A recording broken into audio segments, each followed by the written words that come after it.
চারটি দৃশ্যকল্পকে বিবেচনা করেছি। একটি হলো, যদি আমরা সমস্ত দেশে এটা করতে চাই তাহলে কি হবে।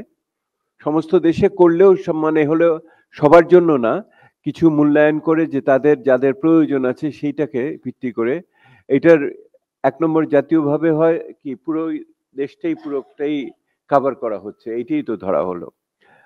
দ্বিতীয়ত হলো, যদি আমরা শুধুমাত্র দারিদ্র পীড়িত এলাকাগুলোতে যাই তাহলে কোন জায়গাগুলোতে যাব, এটা হলো দ্বিতীয় ম্যাপটা। দেখেন, দারিদ্র পীড়িত এলাকাগুলো যদি আমরা সে যাই, তারপরে আসে সেটা হলো যে আমরা যদি বৈরী পরিবেশ যেখানে আছে আবহাওয়া এবং অন্যান্য কারণে সেই সমস্ত জেলাগুলোতে যদি আমরা যাই সেইখানে তাহলে কি দাঁড়ায়, তাহলে কোন এলাকাগুলোকে আমরা এখানে কভার করতে পারি। আর তৃতীয়ত হলো যে খুব দারিদ্র পীড়িত এলাকাতে যদি যাই একদম সীমিতভাবে, তাহলে এই জেলাগুলোকে আমরা কিন্তু তাহলে বিবেচনায় আসবে আর কি। এই চারটে জায়গা।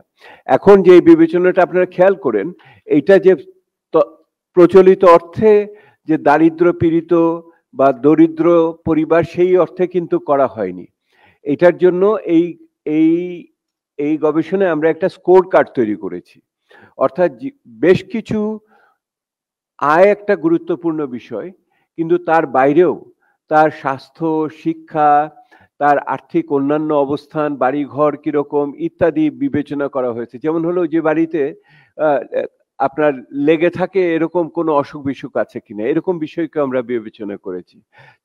ছেলে মেয়েরা স্কুলে যায় কিনা এটাও বিবেচনা করেছি, ইত্যাদি করে একটি সামষ্টিক হিসাবের ভিত্তিতে, মানে বহুমাত্রিক দারিদ্র্যের বিবেচনার যে চিন্তাটা, সেই বহুমাত্রিক দারিদ্র্যের বিবেচনাটা চিন্তাটাই এখানে প্রয়োগ করা হয়েছে। সেহেতু আপনি মাথাপিছু দরিদ্র এইটা কিন্তু মনে করেন না, শুধু এইটা মাথাপিছু আয়ের ভিত্তিতে এটা হয়নি, এটা আরেকটু বহুমাত্রিক দারিদ্র্যের পরিস্থিতিকে বিবেচনা করে করা হয়েছে।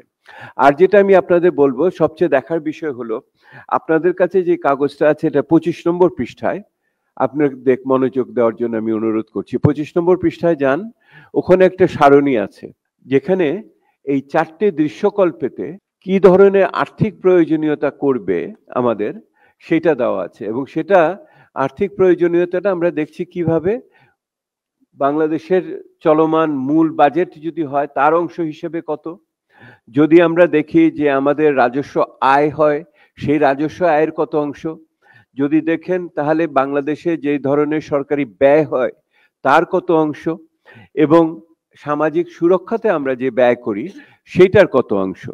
এবং এইটি যখন প্রয়োগ করা হবে তার ফলে আগের যে সমস্ত ভাতা এবং সুরক্ষার সুযোগ আছে সেগুলোকে কিন্তু আমরা এটার সাথে সমন্বয় করেছি, যাতে করে যতখানি ওইখানে লাভ হবে এইখানে যতখানি ব্যয় হবে তাহলে নিটটা কতখানি হবে। এখানে হিসাব কিন্তু নিটের হিসাব আছে, যে একই মানুষ একাধিক যাতে না পায়।